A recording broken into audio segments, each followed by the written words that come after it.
Hi guys, வாங்க ஒரு குட்டி மினி விலாக் பார்க்கலாம். நேற்று லஞ்ச் பாக்ஸ்க்கு பசங்களுக்கு வந்து பூரியும் ஒயிட் சன்னா மசாலாவும் தான் செஞ்சு கொடுத்துருந்தேன். ரொம்ப சூப்பராக வந்து இருந்தது டேஸ்ட்டு. பூரியுமே நல்லா உப்பி சாஃப்டாக வந்துருந்தது.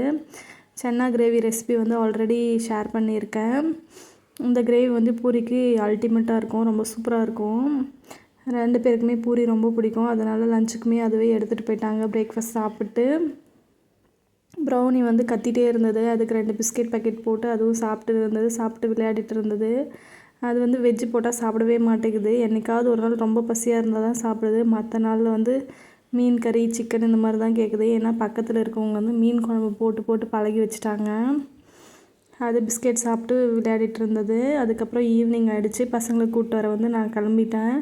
நடந்தே தான் போனேன். வீட்டிலேருந்து ஒரு 10 மினிட்ஸ் நடந்து போனால் ஸ்கூல் பக்கம் தான். அப்படியே வாக்கிங்காக நடந்து போயிட்டு பசங்களை கூப்பிட்டு வரலாம் அப்படின்ட்டு கிளம்பிட்டேன்.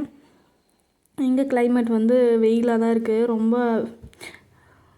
வந்து அனலாக இருக்குது. ஏன்னா பீச் பக்கமே இருக்கிறதுனால உப்பு காற்று அடிக்க ஹீட்டு தான் அதிகமாகுது. பனியெல்லாம் ஒன்றுமே இல்லைங்க. தமிழ்நாட்டை வந்து நல்ல பனி, குளிருமே அதிகமாக இருந்தது. இங்கே அப்படியே கிளைமேட் சேஞ்சு, வெயில், ரொம்ப வேர்வையாக தான் இருக்குது. அப்புறம் 4:30க்கு ஸ்கூல் விட்டுட்டாங்க. 2 பேரையும் கூப்பிட்டு வீட்டுக்கு வந்துட்டேன்.